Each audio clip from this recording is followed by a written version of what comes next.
더 깊이 있게 뉴스 속으로 시사인이 만드는 정치 라이브 김은지의 뉴스인 2월 13일 방송 시작합니다. 안녕하세요. 저는 시사인 김은지 기자고요. 첫 번째 코너 바로 들어가겠습니다. 쏟아지는 뉴스에 어떻게 반응해야 될지 알려드리는 시간 뉴스 리액션입니다. 김민아 기자 안녕하세요. 네, 안녕하세요. 네, 목요일이 왔습니다. 김민아가 왔습니다. 목요일의 뉴스 리액터 김민아 평론가 안녕하세요. 안녕하십니까. 왜 이렇게 힘이 없으세요? 힘이 왜 없어요? 힘이 넘치죠 지금. 힘이 있는 네. 모습? 그렇죠. 역대급, 텐션? 역대급으로 힘이 넘치는. 역대급 폭주? 네, 기대하겠습니다. 지금 그런 상태예요 이미. 알겠습니다. 자, 지금 시사인이 지금 아주 뭐 회사가 잘 되는 모양인지. 왜요? 지금 사람들을 막 뽑아가지고 저희 지금 인턴 기자들이 지금 수습 막 기자입니다. 네, 수습 기자. 회사를 다닌 지 오래돼가지고 용어가 지금 수습 뭐지 수습 기자. 기자. 수습 기자들이 지금 이거를 지금 참관을 하고 있다고요. 예, 저희가 새롭게 온 기자들이 있는데요. 예, 김수혁 기자 그리고 권은혜 기자 그리고 문준정 기자는 현장 가 있어서 오늘 부득이하게 참석을 못했는데 함께 방송을 좀 해보도록 하겠습니다. 그렇기 때문에 이거 보시는 분들 여기다 악플 달고 이러지 마세요. 지금 오늘 특별히 질서를 지켜주시기 바랍니다. 지금 구독자 잡돌이하는 김민아. 함부로 이상한 말 쓰고 이러시면 안 됩니다. 오늘은. 네, 하이텐션이라고 하시면서 스티커를 보내주십니다. 김민아 평론가한테 임금님기의 캔디님이 자, 첫 번째 뉴스 키워드 들어가 볼까요? 네, 계엄 전후 김건희와 문자한 국정원장. 네, 오늘 8차 변론에서 나온 새로운 사실입니다. 네, 국회 측 장순욱 변호사가 조태용 원장을 향해서 증인 통화 내역을 보면 계엄 전날 12월 2일 대통령 영부인으로부터 문자를 2통 받는다. 그리고 그 다음 날 증인이 답장을 보냈다. 무슨 내용인지 기억을 하냐라고 물었는데요. 조태용 국정원장은 기억이 잘 안 난다라고 하면서도 자주 있는 일은 아니었다라고 답을 했습니다. 앞서 이제 계엄 선포 전날에는 조태용 원장이 국민의힘 성일종 의원과도 통화를 한 것으로 나타났는데요. 조 원장은 성 의원과는 친분이 있어서 전화를 가끔 한다라면서도 계엄 당일 통화한 것에 대해서는 잘 기억이 안 난다라고 답변을 했습니다. 네, 새로운 팩트인 건데요. 김 여사는 왜 계엄 전후에 조태용 국정원장과 연락을 했다고 보십니까? 좀 가르쳐 주세요. 왜 한 거예요? 저도 좀 궁금합니다. 기자들이 알아야지. 그거 제가 어떻게 합니까? 왜 했는지. 추측을 한번 해본다면요. 아니 문자를 보냈다만 덜렁 있고 나머지는 아무것도 없는데. 네, 문자 내용이 그건 아직까지 뭐. 나오지 않아서 네. 아마 수사를 하지 않는 이상 평생 나오지 않을 것으로 보이긴 합니다만. 모르죠. 그런데 이제 경우의 수를 따져야죠. 당장 따지고 싶은 경우의 수는 뭡니까? 12월 2일 날 지금 문자를 받았다는 거잖아요. 그렇죠. 그 다음 날 이제 비상계엄을 불법적으로 선포하는 거 아닙니까? 경우의 수 1. 계엄과 관계가 있다 또는 없다. 이거부터 따지고 싶잖아요. 그 계엄과 관련이 있다. 그럼 여기서 증명되는 거 뭐예요? 그러면은 계엄과 관련이 있다라면 김건희라는 사람도 계엄 선포를 사전에 알고 있었다. 그리고 조태용이라는 사람도 사전에 알고 있었다. 그렇죠? 이렇게 증명이 되는 거고. 내란 혐의자가 늘어나는 거네요. 그렇죠. 그리고 이제 조태용이라는 사람은 국정원장이었는데 사전에 계엄 선포 계획을 알고 있었다면 이제 여러 가지가 또 국정원이 사전에 알고 있는 거는 이제 준비의 정도라든가 이런 것들이 이제 차원이 달라지는 것이기 때문에 그러면 또 여러 가지로 이제 여기에 관여한 사람의 어떤 규모나 이런 게 달라질 수가 있는 거죠. 그래서 그런 게 이제 중요해지는 것이고 예. 두 번째 계엄에 관련된 문자가 아니다. 아니다. 계엄에 관련된 게 아니다. 계엄에 관련된 게 아니면 영부인이 국정원장한테 문자 왜 보냅니까 그러면? 그렇죠? 평소에 보내고 있는 거예요. 계엄에 관련된 게 아니면. 습관성 문자. 그렇죠. 평소에 국정에 관여를 하고 있다는 건 우리가 대부분 추정하고 있는 바고 일부 확인된 바고 한데 심지어 국정원장한테도 평소에 문자를 막 보낼 정도로 국정에 관여를 하고 있다. 국정원장이 뭐 하는 사람입니까? 굉장히 민감한 국내외의 정보를 다 이게 관리하고 수집하고 그다음에 공유하고 이런 걸 해야 되는 사람인데 과연 영부인하고 얘기를 해가지고 무슨 정보를 어떻게 취급을 한 것이냐 새로운 의혹이 여기서 발생할 수 있잖아요. 어떤 경우든 계엄과 관련이 있건 없건 이것은 중대한 문제일 수 있다. 그러니까는 자기 입으로 얘기를 안 하는 거죠. 무슨 문자인지. 굉장히 내란과 관련돼서 주요 업무 정서이거나 그게 아니더라도 직권남용과 같은 부분이 될 수도 있겠다는 생각이 들긴 하네요. 큰일 날 일이죠. 왜 국정원장이 영부인하고 직접적으로 문자를 주고 받습니까? 더군다나 그렇지 않아도 국정에 막 개입한다고 소문나 있는 이 분하고 네, 심각한 일입니다. 네, 수사로 밝혀져야 될 부분 같긴 한데요. 뿐만 아니라 오늘 또 홍장원 전 차장에 대한 증언 흔들기도 이루어지고 있었죠. 네, 우선 조태용 국정원장이 홍장원 전 차장이 민주당 박지원, 박선원 의원에게 7차례 인사 청탁을 했다면서 정치적 중립을 위반해서 윤 대통령에게 교체를 건의했다라고 밝혔습니다. 이와 관련해서 박지원 의원이 페이스북에 글을 바로 썼는데요. 전 국정원 간부가 6, 7차례 청탁을 해서 거절한 것이 전부라면서 자신이 이제 국정원장 재임 때는 이미 홍 차장은 떠난 상태였고 국회 정보위에서 대면한 게 처음이었다라고 반박을 했습니다. 이 홍장원 전 차장은 윤 대통령의 정치인 체포 지시를 증언을 했던 인물인데요. 조태용 원장은 또 홍 전 차장의 메모에 대해서 이 4가지 종류가 있었고 이 신뢰성에 대해서 강한 의문을 가진다라고 얘기를 했습니다. 계엄 당일에 홍 전 차장으로부터 이재명, 한동훈을 오늘 밤 잡으러 다닐지 모르겠다는 취지의 말을 들었다라고도 확인을 했습니다. 윤 대통령도 이 증언 흔들기에 직접 가세를 했는데요. 계엄 당일 홍장원 전 차장과 이제 통화를 한 것과 관련해서 여러 질문들이 나왔는데 국정원장이 해외에 있는 줄 알고 홍장원에게 전화를 해서 국정원을 잘 챙겨주라고 말을 하려고 전화를 했다라고 하면서요. 그런데 딱 들어보니 술을 마신 것 같았다. 나도 반주를 즐겨서 딱 알아차렸다라고 말을 했습니다. 이 홍 전 차장이 취중이라 그런지 모르겠으나 국정원장이 아직 서울에 있다라는 말을 안 하고 알겠다라고만 했다 이렇게 밝히기도 했는데요. 하지만 이 한겨레 보도에 따르면요. 조태용 국정원장이 검찰 조사에서 비상계엄 당일 저녁 8시쯤에 윤 대통령의 전화를 받았고 10분 뒤에 대통령실로 들어오라 이런 호출을 받았다고 진술을 한 것으로 드러났습니다. 이 조태용 원장이 해외 출장 중이어서 홍장원 전 차장에게 연락을 했다라고 하는 윤 대통령의 진술과 완전히 배치되는 내용이 나온 건데요. 그럼에도 윤 대통령은 이 정치인 체포 지시와 관련해서는 뒷다리 잡는 이야기다라고 반박을 했습니다. 그리고 이제 조태용 원장 신문 과정에서 윤 대통령이 직접 신문을 하겠다라고 요청을 하기도 했는데 문영배 헌법재판소장 권한대행이 대리인에게 적어서 전해달라라고 하면서 이 직접 신문하는 일을 불허하는 일도 있었습니다. 한편 헌재가 이제 한덕수 총리를 포함해서 윤 대통령 측이 제기했던 증인 신청을 기각을 했는데요. 윤 대통령 측의 윤곽근 변호사는 헌재가 불공정 심리를 계속하고 있다면서 지금 같은 심리가 계속되면 중대한 결심을 할 수밖에 없다라고 발언을 했습니다. 네, 댓글창에는 이제 저급한 방식의 메신저 흔들기다, 저열한 스피커 오염시키기다 이런 지적이 나오고 있는데요. 먼저 이것부터 짚어보죠. 중대한 결심을 할 수밖에 없다라고 하는데요. 관련해서는 지금 변호사들이 사퇴하는 게 아니냐라는 해석도 나오고 있는데 왜 웃으십니까? 변호사가 사퇴할 경우가 그게 중대한 결심이라고 보십니까? 몰라요. 그거 하시죠. 뭐 그거 뭐 어차피 뭐 별로 좋은 변호를 하는 것 같지도 않고 필요하지도 않은 것 같은데 하시죠. 뭐 그거. 네. 그럼 딱히 하세요. 예, 네. 중대하진 않아 보인다. 그럼 이런 이야기 왜 한다고 보십니까? 뭐 하세요. 네. 사퇴하세요. 지금 네. 그건가요? 네, 하십시오. 예, 네. 지금 사퇴 권유하고 있는 김민아 이제 평론가.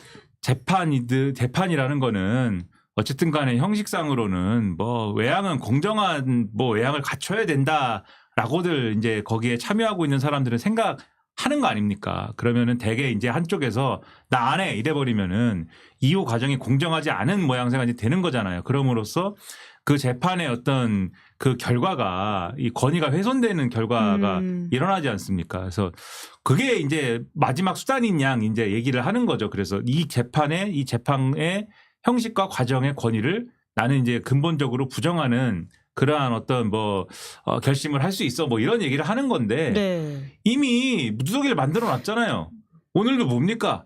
문영배 재판관이 카페에 가입을 했는데 그 카페에 음란물이 2,000개가 있는데 그게 있다는 걸 알았으면 그 탈퇴를 했었어야지 뭐 이런 얘기를 막 하잖아요. 예. 나는 무슨 얘기인지를 모르겠더라고요. 그게. 그런 얘기를 합니까? 살면서 카페에 내가 수십 개가 가입돼 있는데 평소에 그러면 카페에 20개가 가입이 돼 있다. 20개를 매일매일 순찰하고 다니면서 음란물이 있는지 없는지 그리고 음란물이 있다면 그 음란물을 올린 녀석은 왜 올렸는지 이 녀석이 해킹을 당해서 올리게 된 것인지 아니면은 평소에 이걸 올리면서 무슨 뭐 즐거움을 뭐 누리고 있는 것인지 아니면 뭐 뭔지 이거를 내가 그걸 추리를 해가지고 이 녀석이 개별적으로 접촉을 해가지고 빨리 내려. 나 판사야. 너 판사 무서운 거 몰라? 뭐 이렇게 해야 되는 건지. 예? 아니면은 카페에 부적절한 어떤 일이 있을 때마다 그 꼭 음란물이어야만 한다는 보장은 없잖아요. 음란물이 올라오는 것도 그렇고 누군가 싸움이 일어날 때도 그렇고 누군가가 뭐 도배를 할 때도 그렇고 예? 그럴 때마다 빨리 탈퇴해야지 이러고 다 탈퇴해야 되는 거냐 판사는 뭐 어떡하자는 거냐. 백보양보에서 문영배 재판관이 뭐 운영자였다 카페 그럼 몰라요. 운영자도 아니잖아요. 그냥 가입돼 있는 사람이잖아요. 그 진주 대하고 그 고등학교 동창 카페여가지고 뭐 어떡하라는 겁니까 그거를. 아예 어떡하라는 거예요. 그거 해가지고 뭐 예? 심각하게 문제를 삼던데 그 국민의힘에서 뭐 그런 사람들 아닙니까 지금. 뭘 더 권위를 훼손하고 뭘 더 형식적으로 뭘 합니까. 그리고 오늘도 윤석열 대통령 측의 변호사가 막 그 문영배 재판관한테 대들려고 그러던데. 저희 영상 올라가 있습니다. 네, 예. 애초에 그 시사인 영상이 올라가 있어요. 네, 그래서 예. 윤석열 대통령이 제지하는 모습까지도 네. 담았습니다. 여러분 그 시사인 영상을 막 누르세요. 네, 시사인 영상에 조회수를 늘려주시기 바랍니다. 그러니까 이미 그러고 있는데 뭘 더 권위를 뭐 훼손할 게 있다고. 그러니까 마음대로 뭐 사퇴를 하든지 하시고 그다음에 이제 홍장원 씨를 공격하고 이런 것도 아까 뭐 저열하다 이렇게 말씀하셨는데 뭐 애초에 무슨 얘기인지도 모르겠어요 저는. 그러니까 윤석열이 하는 말은 이런 말 아닙니까? 내가 이 홍장원에게 전화를 한 이유를 설명하는 거잖아요. 그러니까 홍장원 씨의 홍장원 전 1차장의 전화를 받은 이유에 대한 설명은 체포를 도와줘라라는 취지였다. 직접 말은 안 했지만 방첩사를 넌 도와줘야 된다 이런 얘기였고 그래서 뭘 도와주지 해갖고 방첩사 전화를 받아보니까 그게 체포였더라 이 얘기였는데 윤석열의 말은 그게 아니고 국정원장이 국내에 없는 줄 알고 홍장원에게 전화를 했고 심지어 홍장원이는 내가 전화를 했을 때는 취해 있어가지고 나한테 국정원장이 국내에 있다는 거를 그때 알려주지도 않았다 이 얘기를 하는 거잖아요. 그 근데 근거가 본인도 술을 네. 좀 잘 먹어서 안다. 네, 내가 반주해봐서 안다. 반주를 아주 즐기는데 딱 보니까는 취했더라. 이게 깨알 재미죠. 그거는 제가 그 대목은 참 신뢰가 갑니다. 네. 그거는 좀 믿을 만한 얘기다. 딱 보면은 취한 건 알 수 있다. 취한 사람이니까. 항상 취해 있는데. 근데 저는 그 얘기를 하고 싶어요. 취하면 안 되냐 그러면? 아니, 본인은 항상 취해 있는데 남은 취하면 안 됩니까? 그 사람 일단 기본적으로 그렇게 살지 마세요. 본인이 항상 취해 있으면 남도 취해 있을 수 있다. 그거는 인정해 줘야죠. 근데 아무튼 간에 그 얘기를 하는 건데 지금 말씀하셨다시피 실제 조태용 씨는 검찰에 가서 진술한 거는 나는 대통령 전화 받고 오라고 그래서 갔다잖아요. 국내에 있는 거 알았지 않습니까? 그러니까 이 얘기는 거기서 깨지는 것이고 그다음에 조태용 씨의 홍장원 공격. 이거는 이제 황당한 얘기죠. 이것도 조태용 씨의 홍장원 공격은 홍장원 씨가 공관 앞에 공터에서 전화를 받았다고 그랬는데 방첩사하고 통화를 했다고 그랬는데 그때 이제 행적을 보면은 확인해 보면은 공관에 있었다. 공관 앞에 공터가 아니라. 근데 홍장원 씨의 반박이 있어요. 공관하고 공터가 그게 뭐 3분 거리도 안 된다. 그러니까 거기 쓰나 마찬가지다 그게. 이렇게 얘기를 하는 거고 그다음에 메모가 무슨 뭐 수차례 바뀌고 뭐 그 업데이트가 되고 뭐 이런 메모이다.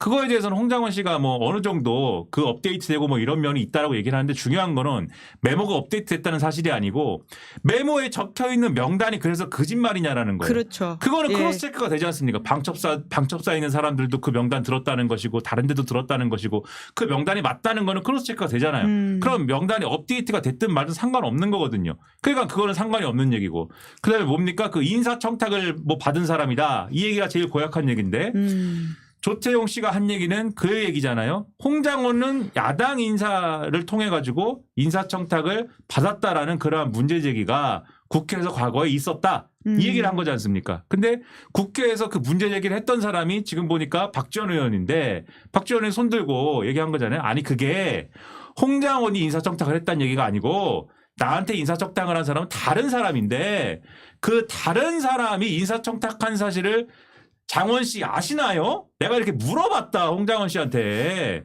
그 얘기를 내가 그때 했더니 뭔 소리냐 지금. 이렇게 가는 거잖아요 지금. 그러니까는 이거는 사실이 아닌 거를 지금 팩트를 뒤섞어 갖고 지금 주장을 한 것이기 때문에 완전히 이제 뭐 아무 의미도 없는 얘기를 그러면 떠든 것이다 지금 헌법재판소에서. 근데 이렇게 아무 의미 없는 얘기를 떠들었지만 이 얘기가 다 그거 유튜브에 가서는 어떻게 되느냐? 홍장원이 꾸며낸 메모. 뗄감. 평소 야당과 소통하고 야당의 인사청탁을 막 들어주던 홍장원이 꾸며낸 메모 하나 가지고 윤석열을 탄핵을 하고 윤석열에게 내란 프레임을 씌워서 이렇게 억울한 재판하고 있고 문영배는 변태다. 이제 이렇게 된다. 참, 예, 답답한 상황인데요. 또 그럴 때는 김민아 평론가가 해주는 팩트 체크를 들어보시라라는 말씀을 좀 드리고 싶습니다. 와중에 또 연우님이 슈퍼챗을 쏘시면서 결심이야 뭐든 할 수 있겠죠. 중대한 건지 모르겠지만 서로 똥볼만 차는 상황이라고 하면 뭐라고 하긴 해야 될 것 같습니다. 이렇게 지적을 하셨습니다. 두 번째 뉴스 키워드도 헌재에 관련된 소식입니다. 네, 김용현이 준 A4의 2200 국회 MBC 여론조사꽃. 네, 김봉식 전 서울경찰청장 진술이죠. 네, 김봉식 전 청장은 이 계엄 선포 직전에 조지호 전 경찰청장과 함께 윤 대통령 호출을 받고 이 삼청동 안가 모임에 있었던 인물입니다. 이 자리에 배석했던 김용현 전 장관으로부터 A4 용지를 받았는데 여기에 2200 국회라고 적힌 문구를 기억한다고 얘기를 했습니다. 이 경찰이 22시까지 국회로 출동하라는 의미냐 이런 질문이 나왔는데 김 전 청장은 구체적인 말은 없었다면서도 계엄군이 출동하는 장소로 인식이 돼 있다라고 답을 했습니다. 그러면서 그 외에 민주당사, 여론조사꽃, MBC 등이 시간별로 적혀 있었다라는 취지의 이야기도 했는데요. 앞서 이상민 전 행안부 장관이 역시 변론에 나와서 소방청 단전단수라고 쓰인 쪽지를 계엄 당일 대통령실에서 봤다 이렇게 진술을 하기도 했죠. 그러면서 김봉식 전 청장은 계엄 다음 날인 12월 4일에 오후에 윤 대통령으로부터 김 청장이 국회의원들을 빨리 들여보내줘서 잘 끝난 것 같다라는 격려 전화를 받았다라고 증언을 하기도 했습니다. 주요 인사 체포나 국회 봉쇄 지시를 받은 사실은 없다고 했는데요. 통화에서 윤 대통령의 목소리가 나무라는 이런 분위기였느냐 이런 질문에는 액면 그대로 받아들였다라고 전했습니다. 이 김봉식 전 청장의 신문이 끝나고 윤 대통령이 따로 발언을 했는데요. 서울청장은 맡은 임무를 제대로 해서 칭찬을 받아야 하는 사람이라고 느꼈다 이렇게 첨언을 했습니다. 네, 임무를 잘해서 칭찬받아야 한다. 이렇게 윤석열 대통령이 평가했다는 건데요. 이 말의 맥락은 뭐라고 보십니까? 뭐 대체적으로 다 거짓에 가까운 말을 한다라고 지적을 하시긴 하셨는데요. 뭐예요 맥락이? 그럼 가르쳐줘요 기자가. 술 먹는 건 말고는 다 가짜라고 아까 이야기하셨잖아요. 네? 가르쳐줘요. 김영하 기자 가르쳐줘요. 이게 무슨 얘기예요 이게? 네? 서울청장은 맡은 임무를 제대로 해서 칭찬을 그건 받아야 방금 하는. 얘기한 거고 맥락을 가르쳐 달라니까는. 네, 알려주십시오. 김민아 맥락이 평론가 뭐예요? 이게 역할입니다. 무슨 얘기를 하는 거예요 윤석열은 이걸? 네, 김민아도 이해하지 못하는 윤석열의 궤변. 아 그리고 왜 여러분은 지금 치킨 얘기를 하고 있는 거예요 채팅창에서 치킨 얘기만 계속하고. 아까 술 이야기 하셔가지고 그런 것 아 같아요. 그런 거야? 아 술 얘기해서? 예. 아, 참. 술 이야기만 하면 이렇게 미소가 가득하신 거예요. 아니 우리 수원 얘기해가지고 수원의 치킨 얘기. 아니 근데 이게 윤석열의 세계에서는 윤석열이 만든 세계, 예? 윤석열이 창조한 세계에서는 이 계엄은 뭡니까? 경고성 계엄이죠. 윤석열 유니버스. 예, 야당에 경고하기 위한 계엄. 그리고 야당에 경고하기 위한 계엄이었고 아주 적은 그 사람의 군인들만 질서 유지용으로 국회에다가 이제 배치한 거 아닙니까? 그리고 이게 경고성 계엄이었고 모든 것은 헌법의 틀 안에서 이루어졌기 때문에 국회의원들의 출입이 자유로웠고 뭐 이런 거잖아요.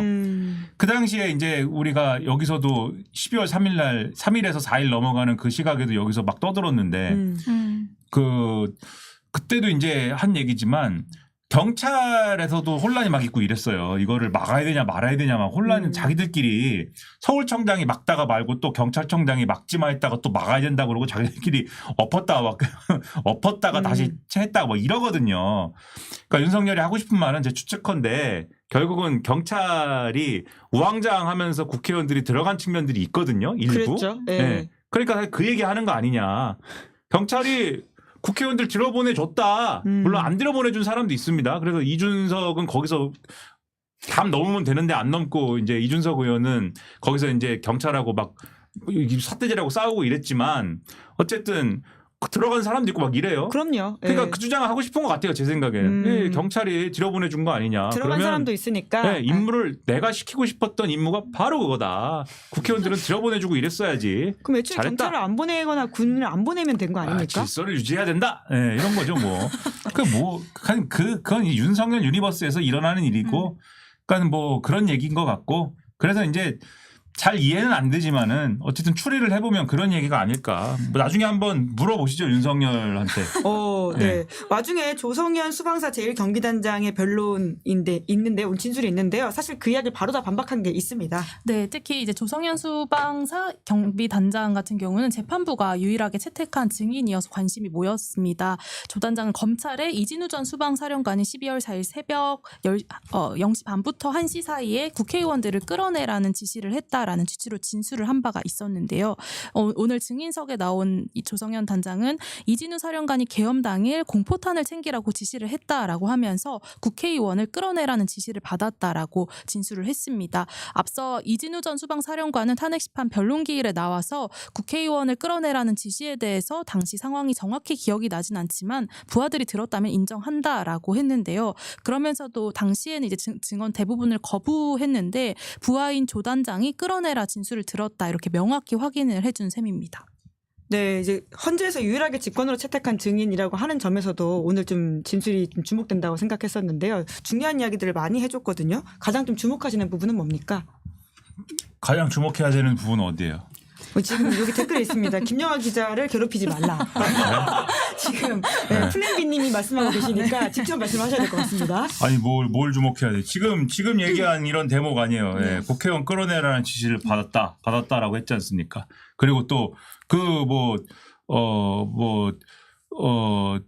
하여튼 중요한 내용이죠. 아니 왜냐면은 분명히 검찰 조사에서는 다 불었잖아요. 이진우 수방사령관 이런 사람들이. 이진우 수방사령관 검찰 조사에서 불었지 않습니까? 국회의원 문을 도끼로 부수고 들어가서 꺼내 와야 된다. 이거를 들었다. 네. 예, 불었잖아요. 그리고 이런 통화 내용을 이 특전사령관, 각정문 전 특전사령관도 그렇고 이진우 수방사령관도 그렇고 이 사령관들이 이 지시를 받은 것에 대해서 부하들이 또 들었지 않습니까? 그런데 다 검찰에 가서 진술을 그렇게 해놓고 이 탄핵 심판하는데 와서는 내가 생각이 안 나고 뭐 이렇게 뭉갠 거잖아요. 뭉갰기 때문에 헌법재판소에 이미 검찰 수사 기록이나 이런 거는 증거로 채택이 돼 있기 때문에 사실 굳이 이제 얘기를 안 들어도 되지만 왜냐하면 검찰 기록을 보면 되니까 네. 검찰 기록을 봐서 헌법재판관들이 판단을 하면 되지만 그러나 계속해서 어쨌든 뭐 형평성, 공정성 이런 것들은 또 계속 이제 엄밀하게 가야 되기 때문에 그래서 직권으로 수방사령관의 증언을 검찰 기록상에 있는 증언을 뒷받침하고 탄핵 심판정에 나와서 기억이 안 나고 뭐 내가 얘기할 수 없고 한 부분을 명확히 할 수 있는 증인을 직권으로 고른 거죠. 헌법재판소가 재판관들이 골라갖고 나왔으면은 들어야 될 내용은 뭡니까? 그러면 국회의원 끌어내라고 한 부분이 이진우 수방사령관이 한 주장, 그러니까 이 검찰 진술이 맞는 거냐를 그럼요. 확인을 예. 해야 되는 거죠. 그 부분이 굉장히 중요한 부분이기 때문에 왜 중요하냐? 계속 뭐 한 수십 번은 이미 지르신 얘기겠지만은 계엄을 선포했을 때 국회에 군인을 보내는 거는 국헌 문란의 목적에 해당이 되는 행위이기 때문에 그 행위가 어떤 목적이었고 왜 있었는지가 중요한 건데 지금 이러한 증언으로서 확인이 되는 거잖아요. 국회의원의 국회 활동 중에서도 특히 계엄 해제 결의안 의결을 막으려고 하는 목적 이런 것들이 이런 목적이 있었다라는 걸 확인하는 증언이 여기서 이제 되는 거지 않습니까? 그러니까 이 부분이 사실은 불은 목적인 거고 이 부분이 제일 중요한 거죠. 네, 댓글창에서는 그런데 그런 이야기가 아니라 김민하 평론가가 술을 뭘 먹는지에 대한 논쟁이 있습니다. 술이요? 맥주를 드시냐. 예, 굉장히 술은 약간 끊었죠. 윤 대통령 술 이야기가 여기까지 나비 효과를 내서 많은 분들이 재밌어 술은 하시네요. 끊었습니다. 네. 네. 옛날에 많이 먹어서 통풍이 와서 끊었습니다. 댓글창에 그런 내용이 있던데 진짜 팬이신가 보네요. 알겠습니다. 팬이 아니라 여기저기서 떠들고 다니니까 이제 다 아시는 거죠. 보통은 그런 사람을 팬이라고 부릅니다. 네? 기억을 제가 하고 있으니까. 떠들고 다니니까. 네. 국내 얼른 막내 그냥 뭐 내가 이랬다 저랬다 떠들고 다니니까. 네, 애정을 가진 팬이라고 명명하겠습니다. 자, 그러면 저희가 다음 코너인데 코너 속 코너로서 김민하의 필리버스터를 좀 이거 비정기적으로 한 하고 번 하고 있거든요. 한 번 하고 안 한 거 아니에요 이거? 비정기적으로 2주 전에 했었으니까요. 네, 2주 격주로 진행하는 것으로. 네, 김민하 평론가가 문제적인 기사에 대해서 좀 시간을 필리버스터처럼 하는 시간이라고 할 수 있는데요. 김영하 기자가 먼저 좀 기사를 소개해 주실까요? 네, 오늘 조선일보 일면에 등장한 내란 규명 신용만 한 헌재라는 제목의 기사입니다. 이 헌재가 한덕수 총리 등 이 윤석열 측의 증인 신청에 대해서 기각을 한 것을 두고 증인 신문을 마무리하고 변론을 변론 정교를 준비하는 모습이다 이렇게 지적을 하는데요. 그러면서 이제 이영림 춘천지검장이 최근 이 검찰 내부방에 올렸다라는 글인데 일제치하 일본인 재판관보다 못하다 이런 문구를 인용을 해서 이걸 사설 제목으로 삼기도 했습니다. 이제 이를 인용하면서 조선일보는 박근혜 대통령 탄핵 심판 변론은 17차에 걸쳐서 진행을 했는데 윤 대통령은 8차까지만 잡혀 있다. 무엇에 쫓겨서 일어나 이렇게 지적을 합니다. 네, 해당 보도 어떻게 보십니까? 좀 잘근잘근 말씀해 주시면 좋을 것 같습니다. 잘근잘근요? 예, 네. 워낙 또 보수 언론은 일타 강사처럼 또 많이 말씀해 주셨잖아요. 아니 뭐 일타 강사가 아니고 뭐 이게 뭐예요 이게 지금 신문이 이게. 네. 조선일보라고 하는 신문입니다. 네? 누가 신문 이렇게 만들어요? 이게 뭐 웬만하면 제가 뭐 신문 특정 신문을 가지고 이렇게까지 얘기하고 싶지 않은데 내란일보지 이게 뭡니까? 이게? 아이고, 예. 아예 이게 뭐예요 지금? 네, 지금 속보를 얘기하고 싶죠 지금? 네, 네. 지금 헌재에서 윤석열 대통령 심판 추가일 지정을 해서 18일에 열린다고 합니다. 네, 윤석열 측이 좋아하는 이제 뉴스죠 이런 거는. 아무튼간에 내란 규명을 신용만한 헌법재판소이다라면서 지금 말씀하신 것처럼 뭐 증인들의 증언이 엇갈리고 뭐 그리고 애초에 이제 내란 혐의가 성립이 안 되는 그런 얘기도 나오고 그 다음에 계속 이제 조선일보도 같이 윤석열 측의 주장에 장단을 맞추면서 이게 원래 증거로 채택이 안 돼야 되는데 예? 윤석열 측이 동의하지 않은 그러한 이제 이 피의자 신문 조서 이런 것은 원래 형사재판에서는 채택이 안 되는 것이기 때문에 헌법재판소 과정에서도 헌법재판소의 헌법재판에서도 채택이 안 돼야 되는데 이걸 또 막 채택을 하고 왜 그러는 거냐? 뭐가 다른 생각이 있나요? 뭐 이러면서 기사를 이렇게 쓰는 거지 않습니까? 근데 애초에 헌법재판소의 이 탄핵 심판은 내란이냐 아니냐 요거를 판단하는 게 핵심이라기보다는 헌법 위반을 했느냐 안 했느냐 이거를 판단하는 거고 그걸 통해서 파면 이유가 있냐 없냐를 판단하는 거잖아요. 그러니까 핵심이 거기에 있는 거고 그것만 하면 되는 것이기 때문에 그래서 내란에 관한 내란죄 유무의 판단은 신용만 했다. 이 제목 자체가 프레임이에요. 그러니까 내란죄를 판단을 꼭 해야 되는 것을 전제로 두고 있는 거잖아요. 근데 물론 내란 혐의에 해당할 만한 내용이냐를 뭐 판단을 할 수도 있습니다. 판단을 할 수 있는데 그 판단의 수준과 수위가 형사재판에서 유죄가 나올 것을 전제로 하는 거냐? 그건 아닌 거죠. 헌법 위반이 있느냐 없느냐를 판단하는 데 있어서 반드시 그게 전제 조건이 되지는 않는 거죠. 만약에 형사재판에서 유죄가 될 것을 전제한다 그러면은 윤석열이 확정 판결을 받을 때까지 이 탄핵 심판은 결론이 나면 안 되는 거예요. 그러면 제가 볼 때는 윤석열이 임기를 채웁니다. 아, 그렇죠. 형사재판 끝까지 가려면 그렇죠. 오래 걸리니까요. 그렇죠. 그리고 윤석열이 임기를 채우기 전에 이미 4월 18일을 넘겨요. 4월 18일에 그러면 근데 헌법재판관 2명이 임기를 다 하잖아요. 그럼 2명이 이제 없어집니다. 네? 그리고 이 2명은 대통령 몫의 추천을 받은 헌법재판관들이에요. 예. 그럼 이 2명을 채우려면은 지금 누가 추천을 해야 됩니까? 최상목 권한대행이 추천을 해야 되는데 대통령 권한대행은 이 헌법재판관을 대통령 몫을 추천하는 것은 이거는 적극적인 권한 행사이기 때문에 권한대행이 할 수 있냐 없냐에 논란이 불거져요.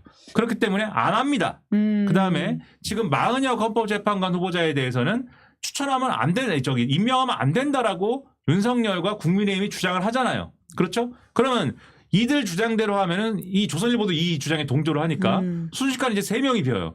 그러면 헌법재판관은 6명이 됩니다. 심리를 하려면 7명 이상이 와야 돼요. 6명이 되면 헌법재판소가 마비가 됩니다.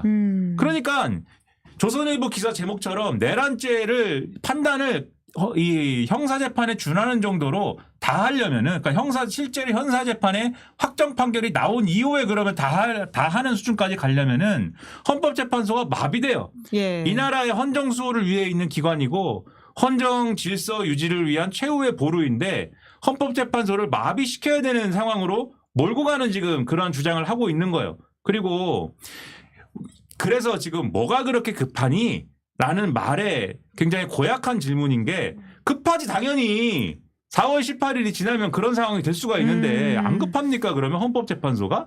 그리고 그 상황 4월 18일이 넘어가면 그 헌법재판소가 마비될 수 있다라는 조건을 윤석열 이 피청구인 윤석열이 악용하고 있는 게 눈에 보이고 그게 그런 의도라는 게 뻔한데 그럼 헌법재판소가 그걸 염두에 두고 방어권을 우리가 행사할 수 있도록 좀 보장해 주세요. 이 주장을 하고 있다라는 게 매우 분명한데 그걸 헌법재판소가 뻔히 알면서 그러십시오. 모든 거를 해드리겠습니다. 이렇게 합니까? 어떻게? 그리고 이 증거 능력과 관련해서도 가령 뭐 그런 주장인 거잖아요. 피의자 신문 조서는 형사재판에서 인정이 안 되는데 뭐 이 얘기 있잖아요. 형사재판이라는 거는 가령 김영하 기자가 죄를 졌다. 형사재판에 받는다. 그 결론에 따라서 김영하 기자 많이 괴롭히시네요. 네. 아니 뭐 제가 뭐 이제 죄인이다 이게 아니고 그 결론에 따라서 징역을 살 수도 있고 그러니까는 기본권이 제한이 되지 않습니까? 그러니까 이 검사가 수사를 할 때 이 조서를 제대로 썼느냐 이 문제는 엄격하게 다룰 필요가 있죠. 근데 헌법재판이라는 거는 다른 거잖아요. 그런 게 아니잖아요. 헌법재판의 결론이라는 거는 뭐 기본권의 뭐 제약으로 이어지는 사안도 아니고 파면 결정을 하는 것에 따라서 윤석열이 징역을 살아야 되는 것도 아니고 그러니까 요거는 별개의 문제고 또 형사재판에서 반드시 이제 부과되도록 하는 형사재판 하나의 과정인 거잖아요. 수사를 하고 그 수사를 근거로 해서 공소장을 쓰고 그 공소장의 내용에 따라서 재판을 하고 이게 과정인 거잖아요. 근데 헌법재판에서 검사가 수사를 해가지고 공소장을 쓰는 과정이 있습니까? 그런 과정이 아니고 국회의 탄핵 소추로 충분한 거잖아요. 국회 탄핵 소추로 근거를 해가지고 재판을 하는 거잖아요. 그러면은 윤석열 주장대로 하려면은 나머지 그러면 수사에 해당하는 거를 헌법재판관들이 알아서 다 처음부터 1부터 이 제로 베이스에서 다 알아서 조사를 해야 된다라는 건데 그런 헌법재판이 어디 있습니까? 당연히 검찰 수사 기록이나 이런 거를 가지고 와서 헌법재판관이 판단을 해야 되는 거고 그러한 권한과 그러한 이 권한과 이 권위 능력을 헌법재판소가 가지고 있어요. 애초에 제도상에. 그걸 하면 되는 거예요. 근데 그거를 시비를 걸고 자꾸 이 헌법재판소를 일반적인 법원의 무슨 산하기관처럼 이 동렬해 놓고 주장을 하고 그러한 것들을 조선일보가 그대로 그 프레임을 받아가지고 마치 엄청난 지금 뭐 형평성의 위배가 벌어지는 것처럼 이렇게 쓰면서 이 얘기를 또 누가 가져가가지고 야 헌법재판소가 아주 나쁜 놈들이다를 얘기하냐? 우리 극우 유튜브와 우리 또 극우 지지층들이 막 얘기를 하면서 문영배가 나쁜 녀석이다. 이걸 또 한다. 나라를 어디로 몰고 가는 겁니까? 이 반국가 세력들이에요. 이 사람들이. 아 오히려. 그렇죠. 그래서 제가 이 신문이 내란일보이다 이렇게 지금 하는 겁니다. 네, 김이나의 필리버스터 다음에도 계속할 수 있도록. 계속 할 수 있는데 뭐 예. 어디까지 하나 보시죠 그러면. 이거 얘기할까요? 아니 이 얘기를 해야 돼. 이토 히로부미. 이토 히로부미. 자, 지금 춘천지검장이 그런 식의 주장을 했죠. 이걸 또 사설을 써가지고 겨냥해서. 뭘 잘했다고 떠들고 있는데 이영림 춘천지검장이라는 분은 오늘 이제 한겨레 기사를 보면은 이분은 이 소위 말하는 친윤 검사인 거예요. 그래서 원래 윤석열이 이제 검사하고 이제 중앙지검장하고 이럴 때 이제 중앙지검에 입구할 때 서초동에 따로 불러갖고 밥 먹는 멤버 중에 하나였다는 것이고 윤석열이 좀 잘 나간 이후에 이 사람도 윤석열이 인사권 가지는 검찰총장 이후에 이 검사도 검사 인생이 술술 풀리기 시작했다는 겁니다. 그러니까는 이 사람은 윤석열의 은혜를 입은 사람인데 그러다 보니까 지금 남들 보라고 이프로스에다가 이런 글을 올리고 뭐 이러면서 충성을 여전히 과시하고 있는 거거든요. 근데 이 사람은 검사하고 어쨌든 검사면은 정치적 중립의 의무가 있고 이러지 않습니까? 그러면은 지금 이런 글을 써가지고 사실상 극우 시위대나 똑같은 주장을 하는 게 정치적 중립을 지키는 걸까요? 아니지 않습니까? 이런 거는 이 검찰총장이 혼내줘야죠. 이런 거 하지 말라고 그래야죠. 네. 근데 이런 거를 막 쓰고 비아냥대면서 이런 거를 쓰고 그리고 안중근 의사는 할 말이 있었잖아요. 할 말이 있잖아요. 윤석열이 안중근 의사도 아니고 할 말이 없는데 윤석열은 할 말이 없는데 지금 쥐어 짜내가지고 말도 안 되는 주장을 지금 하고 있잖아요. 윤석열은 말도 안 되는 주장을 헌법재판소는 인내심을 발휘해서 하도 형평성이 어쨌고 뭐 공정성이 어쨌고 하니까 그걸 또 들어주고 하나의 주장으로 취급을 해가지고 나름대로 절차에 맞게 그걸 다 취급을 해주고 있습니다. 방어권을 이 이상 어떻게 더 보장을 해줍니까? 심지어 이 헌법재판관한테 허가도 안 받고 막 얘기를 해요. 윤석열은. 그래서 웃긴 게 저 얘기해도 됩니까? 그러면 헌법재판관이 저기 대리인에게 거쳐서 얘기하세요. 이렇게 답을 하지만 물어보지도 않고 얘기할 때는 제지도 못해요. 윤석열이 막 얘기하면은. 그래서 이상민한테 너 지금 그거 잘못 얘기하는 것 같은데? 막 이렇게 얘기하니까 제지를 못 하잖아요. 이 이상 어떻게 방어권을 뭘 보장해 줍니까? 그래서 좀 정신을 차려라. 이게 뭡니까 신문이 지금. 예? 예. 시사인을 배워라. 듣고 보니까 해당 춘천지검장은 정치를 할 마음이 있는 건가라는 생각이 들기도 하네요. 보통 검사들은 지검장 정도를 하면은 되게 네. 그 생각을 하는 것 같아요. 네. 내가 앞으로 대한민국을 이끌 엘리트로서 정치를 하는 방법도 있다. 그래서 나 정도면 충분히 정치권 가가지고 충분히 먹힌다. 이런 생각을 하는 것 같은데 그 나와서 하면은 잘 안 되죠. 그러니까 그 정도 배짱을 가지고 하는 거거든요. 나와서 정치에 도전하면은 근데 정치 세계가 얼마나 냉혹합니까? 잘 안 됩니다. 대표적인 인물 누굽니까? 석동현, 윤갑근 이런 분들이 정치를 하려고 그랬는데 잘 안 돼가지고 여기까지 온 거잖아요. 비슷한 경로를 가시게 되는 것인지 우려가 됩니다. 미나버스터 안 했으면 집에 가서 일기 썼을 듯이라는 댓글이 뭐 달리고 있습니다. 하라고 그래서 하는 거지. 하라고 그래서 하는 거지. 안 해서 서운한 건 없고 저는 오히려 시킨 사람들이 지금 후회할 것이다. 네. 자, 마지막 키워드 또 간단하게만 하는 거야? 보죠. 왜냐면 뉴스입니다. 왜냐면 트럼프 대통령이 네. 또 전 세계를 좌지우지하고 있는 상황이거든요. 네, 현지 시간으로 12일 트럼프 미국 대통령이 러시아 푸틴 대통령 그리고 우크라이나 젤렌스키 대통령과 잇따라 통화를 했습니다. 러시아 우크라이나 전쟁을 종식시키기 위한 협상을 즉시 시작하기로 합의를 했다 이렇게 밝혔는데요.